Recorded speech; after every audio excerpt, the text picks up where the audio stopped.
welcome to everyone who has joined us this morning for these office hours. So everybody knows who's here. We've got Rose, John, and Deborah Dieterman.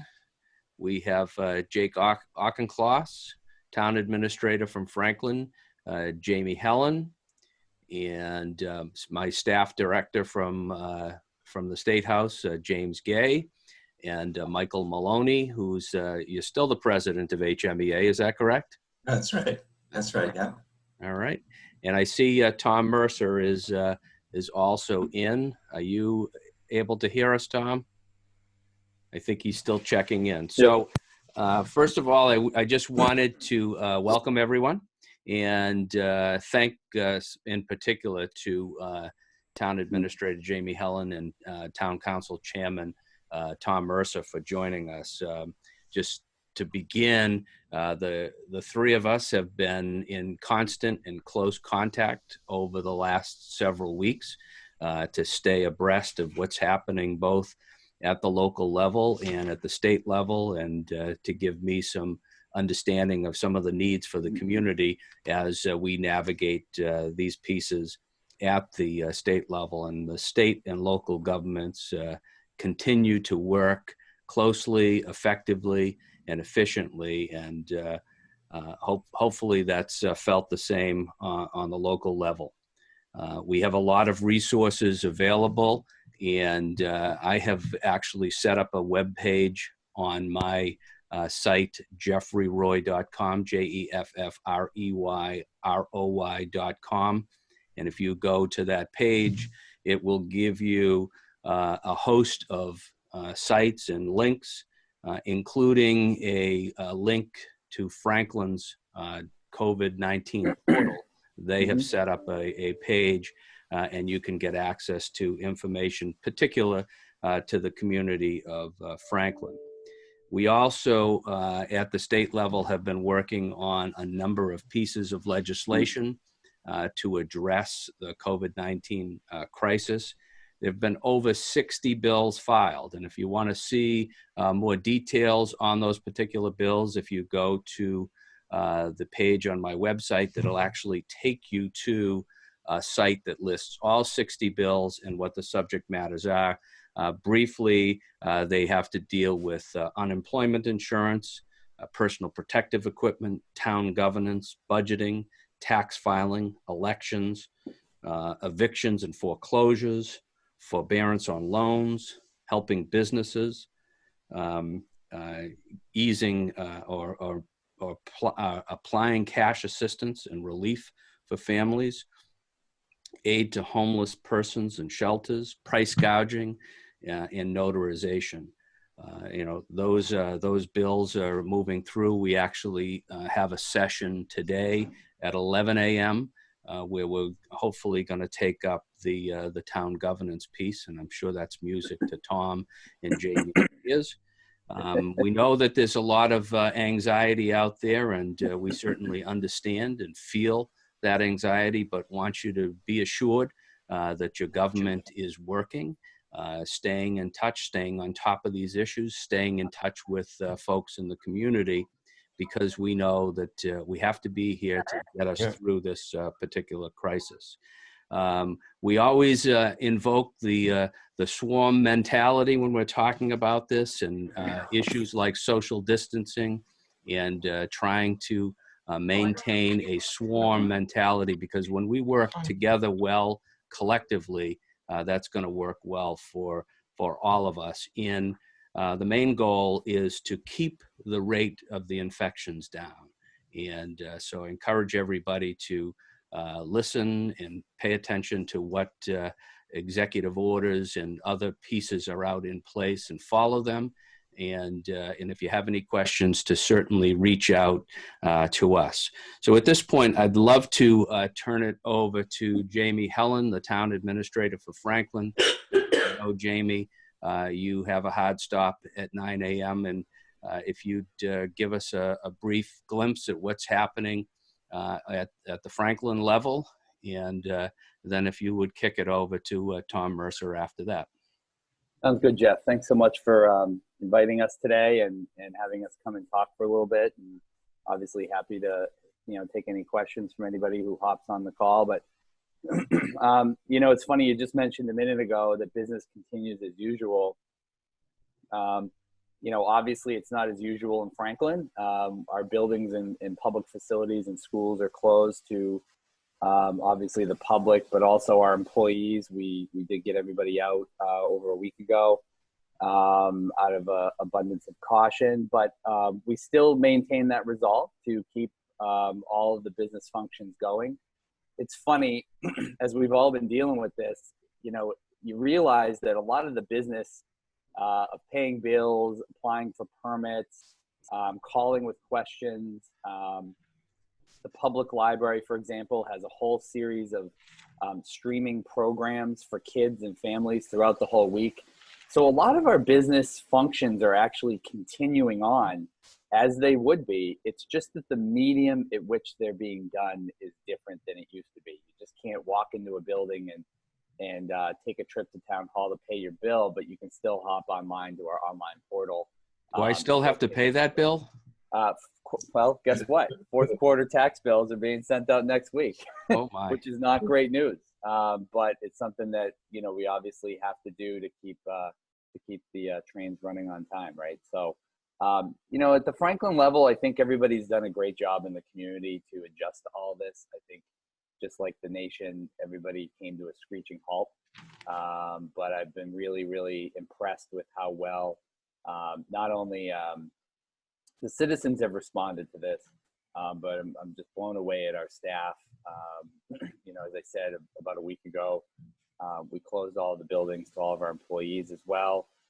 People adapted really quickly, and we have remote at home work plans for every department for all the employees. Obviously, our first responders are still traditionally the only employees who are still continuing to work, but on a regular schedule for obvious reasons.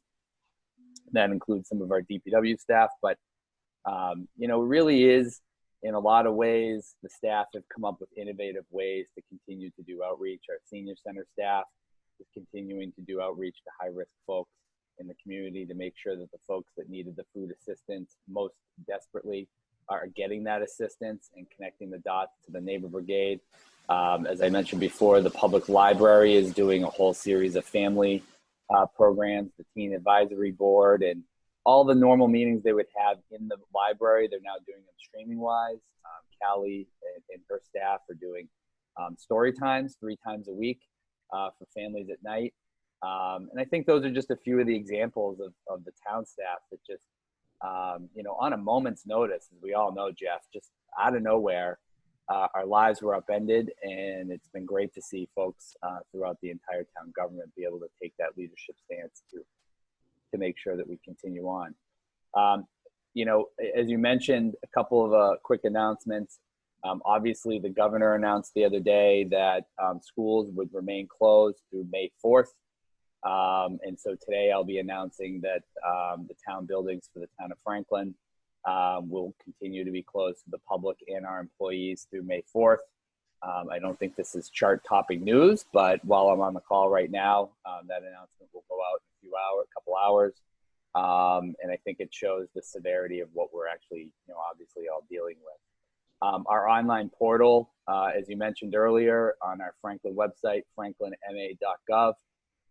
Just Google it for anybody who's out there listening, Town of Franklin, it'll pop on. It's a great service our staff is keeping up to date with daily. Much of the information that Representative Roy just mentioned in terms of executive orders or other decisions that are coming down from the legislature or the governor are linked. We're trying to make that to be a one-stop shop for everybody in Franklin to be able to access the information that they need. We really do recommend, and we've been kind of getting this messaging out over the last few days, but we really are recommending to people to try to check that portal at least once or twice a day. We obviously know everybody's got a little extra time on their hands, but it is really important that anybody listening and any citizen or business or visitor of Franklin, really checks that portal every day a couple times, because the information is updated. The actions by the federal and or state government, as well as the local government, are taking place many times each day. And it's just important that people stay up with the latest news. So that's a little bit of the overview from my end. I'd pass it over to Chairman Mercer to offer any comments that you may want to add. Well, I see Tom has Frozen. two spots going. I think he's trying to close down one. And I see him, I see his shadow coming in. Tom, are you with us? Oh, there you are. Sorry, I had a little problem with my microphone on Wednesday. Oh, yeah. Night, so I was trying to use my laptop and little technical glitch. That's to be expected. Well, Jamie gave us a bit of a rundown, and I wanted to turn it over to you to give us your perspective on what you're seeing and what you would be asking folks to do over the next couple of days or weeks. Well, obviously, and I'm sure Jamie brought you up to speed with everything that we're hearing from the state, as well as Jamie's and the council's thoughts as to how we're proceeding over the next few weeks, so to speak. I think the big thing is people have to be smart. They have to keep your social distancing. Just be very careful. This is such a moving target. Every day we're getting new and sometimes updated information. You look across the world and see what's happening everywhere else. Some countries are through it. We seem to be in as bad a shape, if not worse, than any of the others. So I think it's just important for us to be smart about what we're doing. And I think the town has made the right decisions in closing the senior centers, the municipal building, the library, the transfer station, all of these things that we've made decisions to close, I think are the right decisions for the community. And just ask to check on your neighbors, any elderly nearby, please take a moment, make a phone call, knock on a window, just make sure that everybody is okay. Ask your neighbors if there's something you could do for them. If you happen to have an opportunity to go to a grocery store and you have an elderly neighbor, reach out. Ask them if there's something you can do at the store, pick them up something, then leave it on the step, let them come out and get it. It's just being good neighbors, I think. And I think that's an important piece that we need to do as well. Well, thank you very much. Thank you, Tom, and thank you, Jamie. I'd love to, I see that there's some other folks who have chimed in. If anybody has a particular question at this time, I certainly can unmute you, or I believe if you just click on the microphone on your own screen, you should be able to unmute yourselves. And if you have questions, please just identify yourself and ask your question. Jeff, this is Mike Maloney. So I appreciate the opportunity to have this little forum here. As the previous speaker said, things are changing rapidly every day. And so by point of introduction, and Jeff knows this pretty well, but HMEA, we're based in Franklin. We have 3 group homes in Franklin. We have a brand new day center that Jeff has been to on Union Street. But statewide, we support about 150 people in residences. And then we have 9 different day programs. So our residential programs serve people with intellectual and developmental disabilities. Most are high risk. Most have health problems, compromised immune systems. So we're needing to staff those homes 24 hours a day because all of the day programs and work programs are closed. A unique thing about us is most of our field, Jeff, is that most of our staff work 2 jobs. So we're talking about people who work in one group home setting and then go to another group home. So the social distancing is really not possible, and we're preparing for the worst. So we're looking at, PPE. We're developing a quarantine center in Millbury. And I wonder at some point, and this is not a question yet, about the need for beds for people at Dean College, for example, or something like that, as we move people who are infected out of other situations. But Jeff, my specific thing, and there are a billion different needs, and this may not even meet the radar, but we are not getting any revenue for our day programs that are closed, even though DDS has the money allocated. Even though they're closed, we have significant ongoing costs, like the lease over at Union Street. That's a really big cost. But our primary concern is for our staff. We will need to lay off about 100 staff. We want to make sure they have benefits. It would be horrific if one of our staff became infected. Some are going to our group homes to help out, became infected and had no health insurance. So we're going to be blanketing the legislature over time. And I know you guys have a million things to do. We're out straight. I tried to run a board meeting last night, Jeff, on virtually. And I was pretty successful, but not totally successful. But our ask is that the state release the money that they already have allocated for our day programs. And you'll hear more about this, but Right. No, again, I appreciate that, and I have to say I appreciate the work you were doing, and certainly as I drove to my office today, I drove by one of the schools that teaches disabled children and adults, and I saw that it was closed, and I had wondered, where are these folks going? Who's taking care of them? And you answered a lot of those questions. I will be meeting with a large portion of the legislature. We have a meeting scheduled for Tuesday. I will try to get that question addressed before then, but if not, I will certainly bring it up on Tuesday. thank you. And, keep up doing what you can, and thank you for calling that to my attention. Has your group sent that information along in a writing to anyone in the Speaker's office? No, so far we've been working with the administration, with Mary Lou Sutters, but the idea is to get to the legislature next. So the Speaker would be the obvious place to go, right? Yep, and please CC me on anything that you send in there. Okay, thank you. Great, thank you for joining us this morning. You're welcome. Is there anyone else who has any questions? Jeff, this is John Betterman. The question is from Mr. Mercer.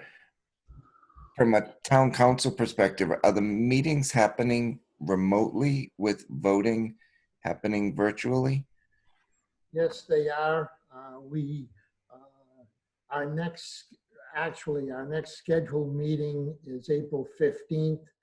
And this past Wednesday night, I felt it was important. This technology and running a virtual meeting was certainly something new to a lot of the council, myself included. So we ran a practice meeting. We had one item on the agenda this past Wednesday, which was just basically adjusting some of our meeting dates. But our next meeting, as I said, is scheduled for the 15th. Our practice meeting went quite well. We had a couple of members that just had a little glitch, but we were eventually able to get everybody on. And I thought it went pretty smoothly for a first attempt by the council to do a virtual meeting. So the short answer to your question is yes, we will be doing virtual meetings as regular scheduled, and all votes during a virtual meeting per the governor's order are done on a roll call matter. Thank you. So Jeff, on the state level, is there a contingency if the state legislature needs to go remote? No, actually, the state legislature is continuing to meet live, and we are meeting in informal sessions. and we will be discussing whether we will need to move to a remote position. That'll probably come up on Tuesday. But right now, we're able to do everything through informal sessions. And just so you're clear, informal sessions are sessions that are attended by very few members. It's not required for everyone to be there, but the most important thing to understand that everything that's done in an informal session is done by unanimous consent, because any one member out of the entire body of 160 legislators can bring that meeting to an end by standing and objecting. So things are getting worked out so that we can continue the business. As a matter of fact, the legislature is meeting at 11 a.m. today, and that's just about a little more than 2 hours from, is it 2 hours or 3 hours? I lose track of days and times, but it is going to meet today in an informal session. And my understanding is they're going to take up the town governance piece of legislation today. And we will continue to do that over the next several weeks. And should we need to do something remotely, we'll revisit that as well. Thank you. Jake, I see you have your hand up. Yeah, thanks, Rep. Roy. Any discussion with the state legislature about going entirely vote by mail for the November elections? There certainly is discussion. No decisions have been made. In fact, I had did a memo to the speaker with a litany of issues that are of concern to me and to folks in my district, and that was one, was trying to make it easier for people to participate in elections. So I will continue to follow up on that. Yeah, I think the Oregon example is a good one for us to look to. Oregon has seen turnout actually go up with vote by mail. And this may be the catalyst for us to transition to this overall. Oregon's been doing it for 20 years, so they're better at it, but we can catch up, I think. But it's something that's got to happen pretty quickly. And, just as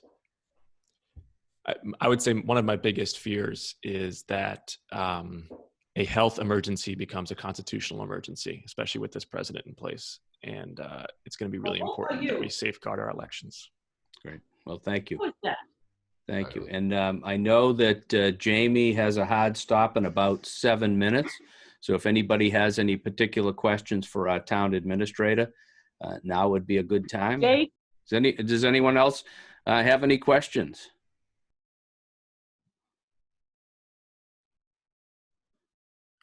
Right. If I may, Jeff, really quickly, I just want to thank you guys for doing that municipal governance bill today. I know you sent a copy before I hop off, but just for the folks on the call, a couple of points on that, maybe for the record, is this bill is geared towards attempting to relieve a lot of the statutory frameworks that we work in with relative to finance, to give ourselves a lot more flexibility at the local level to be able to triage the financial issues that we're all dealing with. Additionally, the bill, I believe, deals with the planning board conservation permitting world of allowing active applications to be valid for 45 days after when the governor does take away the state of emergency, which we don't expect, obviously, for some time. So for those that are listening out there that may be, or may watch this later, that may be concerned about those issues, the legislature is primed today, it seems like, Jeff, to be able to take action on that bill. So thank you very much, because those are a lot of questions we're getting at the local level, and certainly from the staff in terms of the planning board world, as well as the financial services stuff. So thank you very much. Yeah, Jamie, while you're on that point, actually, one of the questions that was sent in to me from somebody who said, can you bring this up with the town officials, was, in fact, planning board meetings, whether those were going to continue and whether projects would continue. And I know you mentioned that there'll be some extensions if the legislation is successful, but can you address the meetings and status of projects? Absolutely, that's great. Great question. So We have been working with the staff over the last few days. We did have a trial run ZBA meeting last night at 7:30 remotely. And from what I hear from the building commissioner, it went very well. And so what we plan on doing here on out is continuing with routine business on the planning board, the conservation commission, and the ZBA to ensure that projects that have been well in the pipeline for many, many years or months, in a lot of cases, it's very, there's a lot of things like, the planning board needs to release a bond, or they need to do something so somebody can get a mortgage so they can go to their bank. There's a lot of nuance and a lot of details behind the scenes that goes on with these things. And so we plan on those three boards continuing the general business. What is going to be changed for a little while is the likelihood of postponing public hearings, which would be relative to, say, subdivisions or other larger projects that maybe require a butter notification or where those have not gone out yet. Those meetings are likely to be, and those public hearings are likely to be continued right now until after the municipal building or the schools and other buildings open back up and are safe for the public. So, it's a little bit of a balancing act. We recognize that we can't just stop business altogether, as we shouldn't.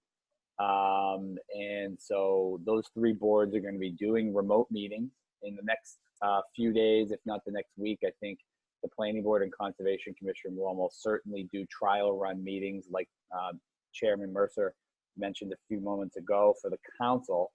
Last night, the ZBA had its trial run. And so hopefully over the next couple of weeks, we'll see those boards continuing general business, but postponing a lot of those public hearings until a further date likely in May. Great.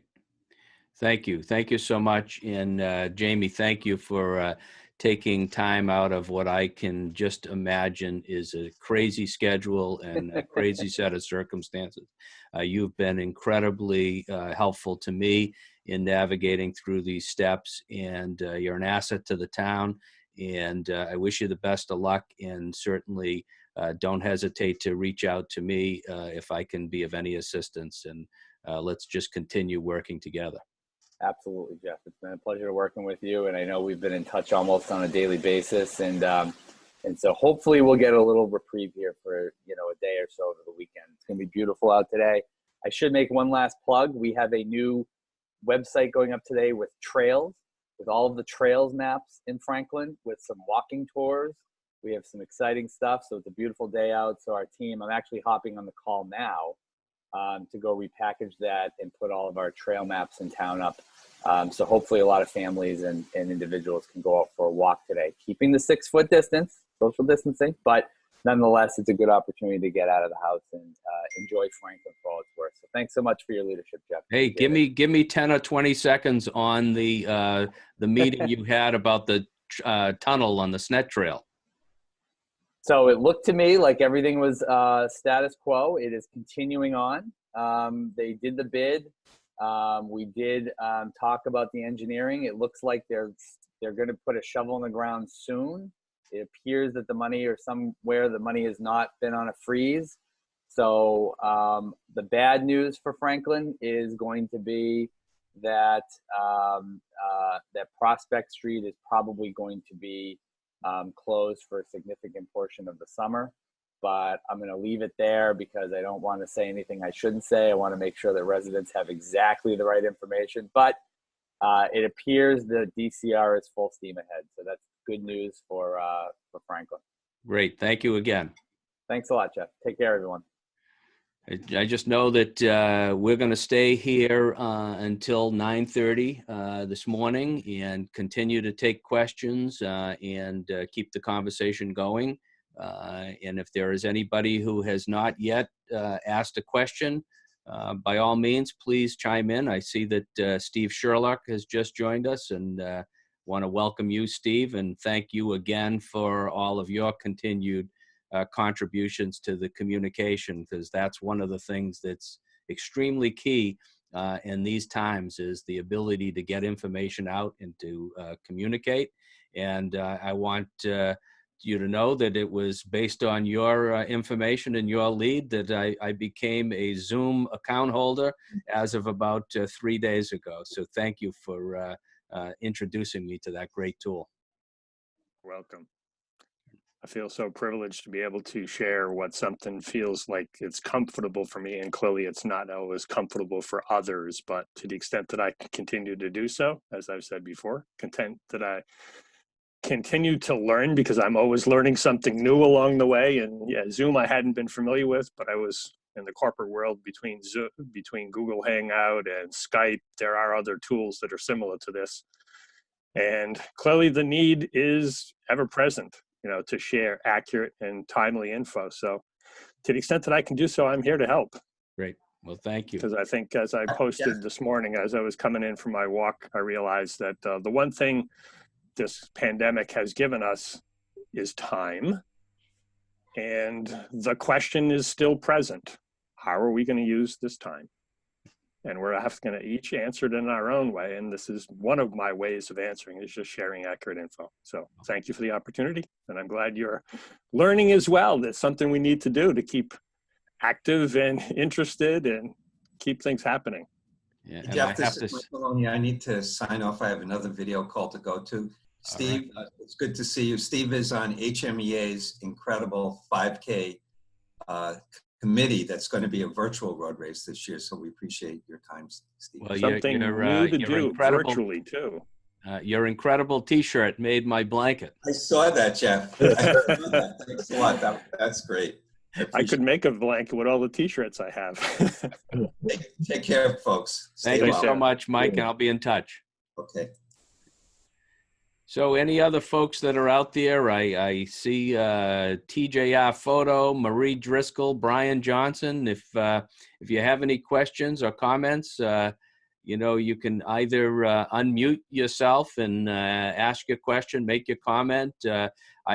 Also, there's a chat feature. If you go on your screen, you'll see a chat button. And if you feel more comfortable typing in your question, by all means, use the chat function. We'll keep the conversation going until we hear from other folks. Jake, since you're on the line and you're a candidate for the United States Congress, I'd certainly love to hear what campaigning for office against 8 other people is like in a time like this, and maybe you can share some of your experiences from the campaign trail. I'd be happy to, and thanks for letting me be on, Jeff. I think the first thing I would say is we really haven't been campaigning in any real sense. I'm a city councilor in Newton, and we've really focused on trying to be a good city councilor first and foremost. The constituents in Newton, we did a public health webinar last week with a prominent public health epidemiologist, and this week we did a webinar with an economist to talk about the impact on the Massachusetts economy. So, to a certain extent, really campaigning has been suspended, and obviously the term social distancing is just about the opposite of the term political campaign. So it's not a whole lot to do anyway, other than getting nomination signatures. And I know that's something that's on the state legislature's docket right now, is what has to happen with that. Personally, I don't think we should push back the deadline. Perhaps reducing the count required, or perhaps allowing electronic signatures would be appropriate, but I don't like the precedent myself of pushing back nomination deadline signatures. Right. One thing I'll just say that might be of interest to folks here is we had a very prominent labor economist on a webinar last night that we did, and I asked him to go through the federal stimulus package that's currently passed the Senate and is being debated by the House. And to my surprise, because he's not someone I would have thought would have been very favorable to this package, he thought it was actually a very effective $2 trillion stimulus, that it through extending and increasing the largesse of the unemployment benefits, by directly giving money to households, by allowing some payroll liquidity to small businesses, by increasing the resilience of the healthcare system, that this federal package is in fact doing 2 things that are critically needed. One is pumping liquidity into this economy, and 2 is doing it quickly. One of the lessons of the 2009 recovery package is that it was probably enough money, but not fast enough. This time around, it looks like it's probably enough money and probably fast enough, which is good news. And I know that the House is already talking about a fourth package as well.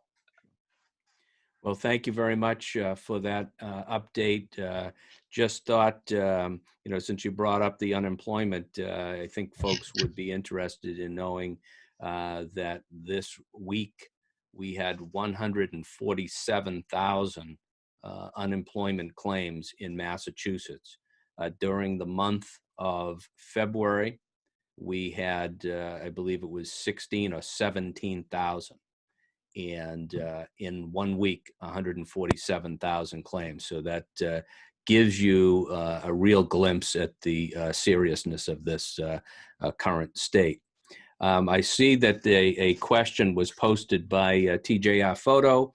Will state tax filing be delayed as the federal filing has been? That is a question that the legislature and the governor are working on at this time. There are a lot of discussions taking place, and I know folks may think that it's an easy question to answer, but it's actually not, because the fiscal year for Massachusetts ends on June 30th of 2020. And if we were to extend to July 15, that would take us into the next fiscal year and would create an imbalance in the fiscal year 20 budget. So we have to actually grapple with, how do we fulfill our requirement of having a balanced budget and offer the relief similar to what the federal government has done. So I have heard talk about working with alternative dates, such as perhaps making the filing deadline June 30th. I've talked to some accountants about that as being a good compromise, and the feedback I'm getting from those folks is, hey, anything after April 15th is good, because trying to get people together to finalize their tax returns before April 15th is not really doable. So it's a question that still hasn't been answered. I do anticipate that question will come up during our legislative meeting on Tuesday, because the speaker has asked all of us to weigh in on that particular question. So look for the updates. As I had said at the beginning, I have an update page at jeffreyroy.com, jeffreyroy.com.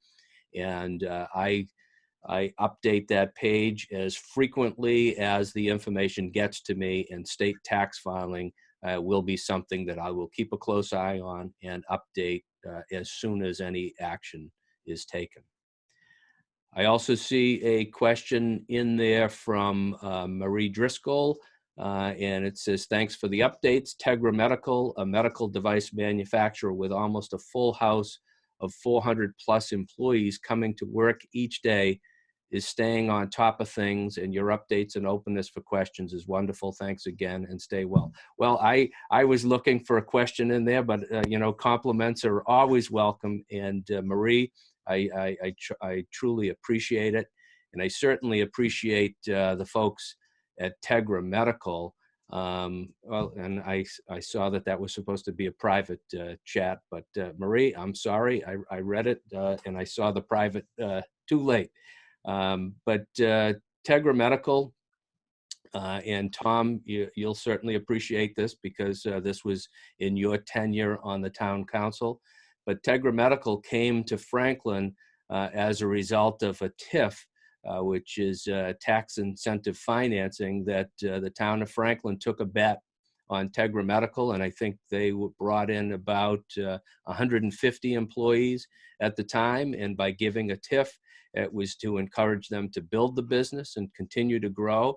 And I'm absolutely thrilled to see that they have over 400 employees today, and that TIF really paid off. So thank you, Tom, for doing that, and I'd love to hear your thoughts. So obviously that was a win-win. And it was a very, very smart move in the town's, from the town's point of view. And Tegra's been just a great addition to our community. The jobs they've brought in, and they're just an integral part, a new integral part to our community. And having the TIF opportunity to do that was just fantastic. And I wish there were a lot more that we could have done at the time. Well, another thing, Tegra is a medical device manufacturer, and as you know, Massachusetts is one of the top states in the nation on medical devices and biomedical industry. And they're certainly one of the essential employers in the Commonwealth, and they're great neighbors. And they were the manufacturer of the year in Massachusetts. It was either 2 or 3 years ago, and I remember them coming into the State House to get their recognition, and I'm glad to see that things continue to happen and grow at that company. So thank you, Marie. And thank you, Tom, for the work in helping them stay here. I see a question from Brian Johnson. I'd love to have you unmute and ask and join us for the conversation. Sure. Thank you, Jeff. I appreciate you hosting these hours virtually and giving constituents a chance to chat with you and see you. But I'm curious, and I see Chairman Mercer here on the call as well. I'm curious if the state's going to do anything to help the local cities and towns that are going to experience revenue losses from things like local hotel taxes and restaurant taxes. Things that the budgets, I'm sure, depend on. And obviously are going to be significantly reduced based on what's going on. Well, I think that the state is going to be called upon in a number of areas to help out. And, we're dealing with immediate issues such as unemployment insurance for many of the folks who have been affected, restaurant workers, hotel workers, gig economy workers who would not necessarily be eligible for unemployment assistance are hopefully under the federal stimulus package that Jake was talking about earlier, are going to benefit from that. So we're taking care of these immediate concerns, but I can certainly envision that we're going to have to do something to help out our communities who have seen these losses. I mean, the extra money on the meals tax and the hotel tax has been a real boost for communities like Franklin. Tom, I'm not sure what the current number is, but it's money that is important to the community, and to the extent that we can help with state revenues, and hopefully we'll get some federal monies from the stimulus that we can pass on to the communities to help out, because look, everybody has to do well together. And I think I mentioned it earlier in this meeting about that swarm mentality. When we operate collectively, we all do better. So I will definitely keep an eye on that issue and do my best. And Tom, if you'd like to add in. Sure. I would echo Jeff's thoughts here.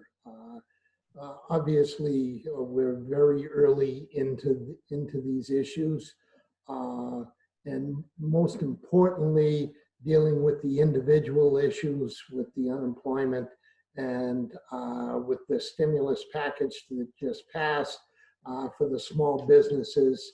You have a lot of restaurants and hotels that are really in dire straits through these times. So having the stimulus package in place, getting the unemployment money to the individuals as quickly as possible, I think is the first and foremost, the first steps that have to be made. Obviously, I won't sit here and tell you that we won't be looking to the state down the road.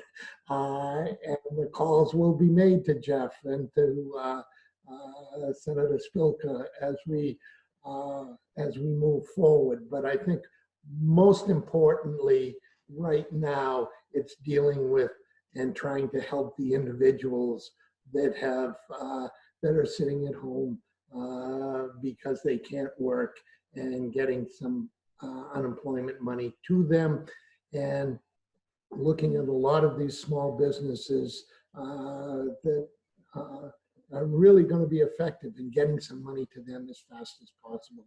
So I think that's where our focus needs to be immediately. But in the long term, Brian, I think obviously we will be looking to the legislature and hopefully getting a little assistance from them as well. I appreciate that, and I agree that, you know, the people that are struggling right now are the ones that we need to focus on and get them, you know, hopefully. I don't know that we'll ever get them back on their feet completely, you know, the way they were, but we, you know, as a community need to do what we can to help them. I'm sort of looking at it from the 30,000 foot view that, you know, this is going to affect fiscal 21, 22, 23, you know, and there are going to be long-term consequences. I mean, I can sit here and tell you that I cried last week as I watched half of my oldest son's college fund disappear, you know, and there's not much that, you know, by the time he's going to school, he's a junior now, that's not going to fully recover, you know, and there's going to be a lot of people that are in that position. And, you know, I'm fortunate that, you know, my job is very stable right now.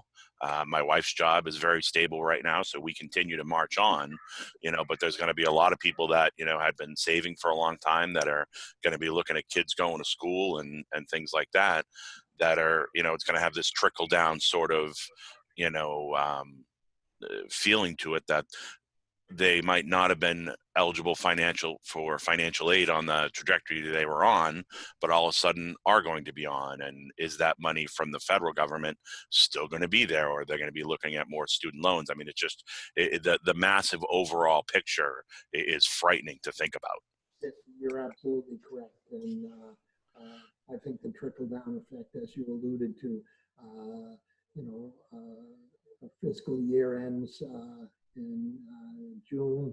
So looking at 2021, looking at 2022, there's no question that this is going to have an effect on the balance of those 2 years as we move forward.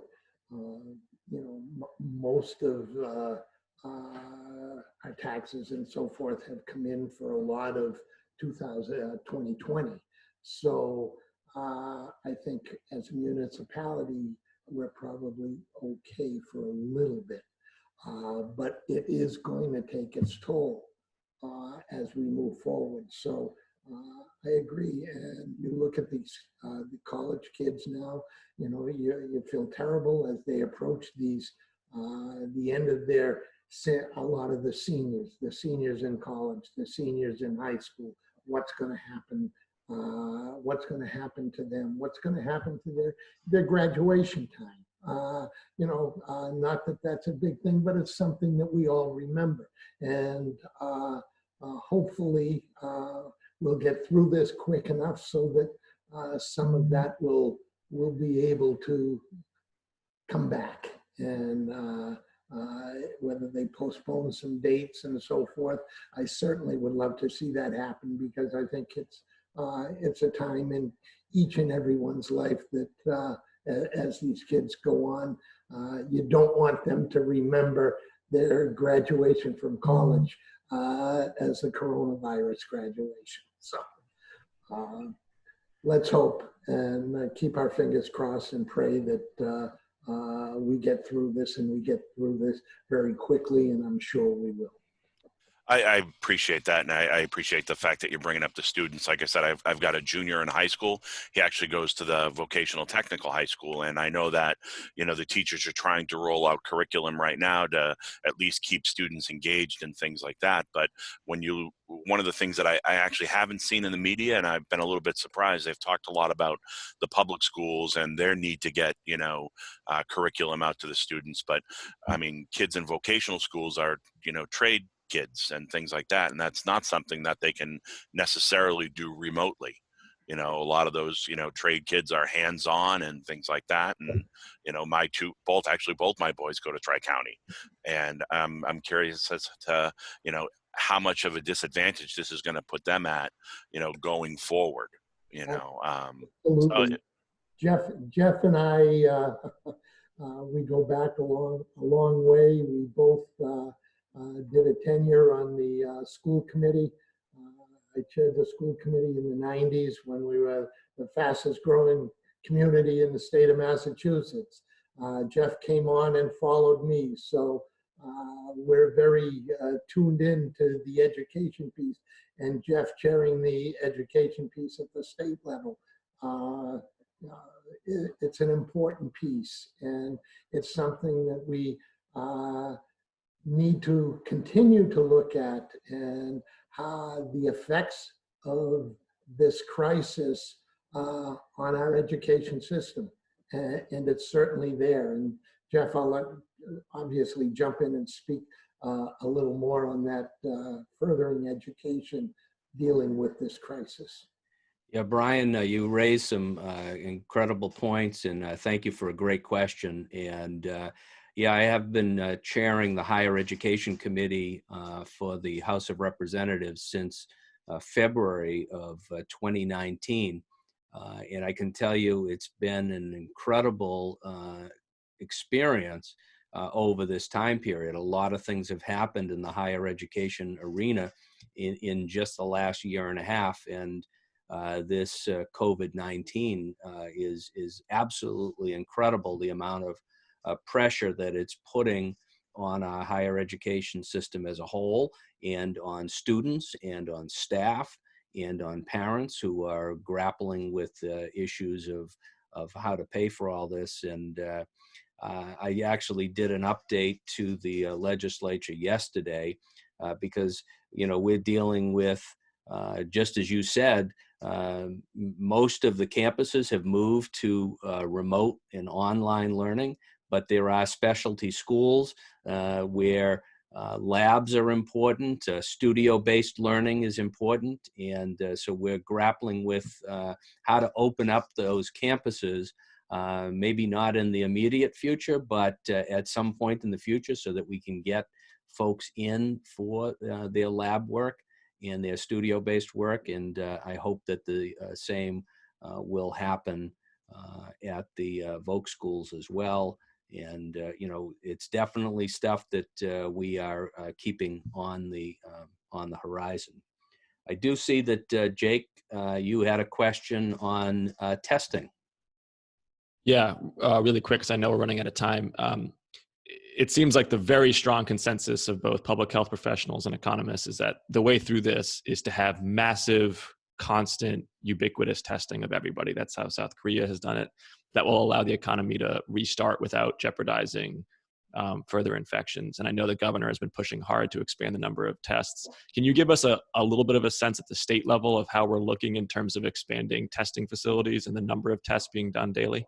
Sure. I mean, the number of tests that are being done daily is increasing exponentially. We are getting, you know, Massachusetts is a biomedical mecca in the United States of America, and we have a lot of industries that have stepped up to the plate to advance their testing capabilities, get results turned around quicker, and the governor through the command center, which is headed by Health and Human Services Secretary Sutters, has done an incredible job of pulling all these resources together. And I can also share with you on the higher education arena, they're actually looking to our campuses to provide space for folks, healthcare workers, to live during this time, perhaps using some of the campuses for testing facilities, and also taking advantage of our tremendous resources in students. Just last night I got an email from UMass Medical Center, which is going to advance or accelerate the graduation of its students so that we get more medical professionals out there for the purpose of doing testing. And I think that is happening not only on the UMass Medical Center campus, but it's happening at all of the medical schools in the Commonwealth of Massachusetts. So great point. We are ramping up to get testing done more frequently because, as you indicated, it is a real strong component towards getting ahead of the curve and flattening the curve and getting Massachusetts back on track. I know we have about 4 minutes left, and I hope that we've answered as many questions as possible, but again, I open it up to folks. If you want to unmute yourself and join the conversation, please do so if you choose. Also, we have the chat function, which you can get by moving your mouse over your screen. You'll see a chat button, and you can chime in with a question. Jake, thank you very much for joining us. I know you have to check out. Keep up the good work, and we'll see you soon. Tom, you have any final thoughts as we begin to wrap up? The only thoughts, Jeff, obviously are hopefully everybody will continue to be safe, practice social distancing, get out, go for walks. As Jamie, town administrator, alluded to, there are a lot of walking trails in the town of Franklin. And I just ask our constituents to get out there, go for walks, check on your neighbors, check on the elderly, offer your assistance, whether it be at the grocery store, at the pharmacy, and just be good neighbors to everyone, and everyone be safe. Great. Thank you so much. And I want to thank everyone else for taking the time to join us. We will be rebroadcasting this set of office hours. I think some valuable information came out during it, and I think people will appreciate the ability to hear. Tom, with regard to folks going out, taking walks, the streets are open, the sidewalks are open, the town common is open, and you certainly would encourage people to get out as long as they maintain the social distancing? Absolutely. I think it's an important piece.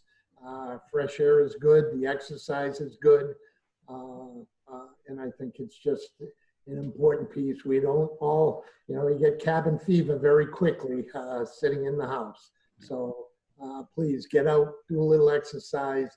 It's get out there and use our walking trails. They're great place to go to get exercise. We have the state forest in town, many great things. Go for a bike ride, Jeff. I like the idea. I've been doing a lot of riding indoors, but as this weather starts to get a little better, I'm looking forward to getting out on the road. It's supposed to be a great next couple of days, so it's Excellent. a good time to do it. All right. Well, thank you, Tom. I know you have an awful busy schedule as well, and you are a true asset. I've been working with you in this community since the 90s, and your fingerprints are on a lot of the things that exist and make this community great. So thank you for being a part of these office hours today. Thank you for being a great part of our community for so many years, and look forward to continuing our work together. So. Absolutely. I as well, Jeff. Good luck, and thank you for everything that you do. Well, thank you very much. And I'm going to end the meeting at this time. And again, thank you all for participating with us, and look forward to meeting with you all again soon. Thank you. Good one.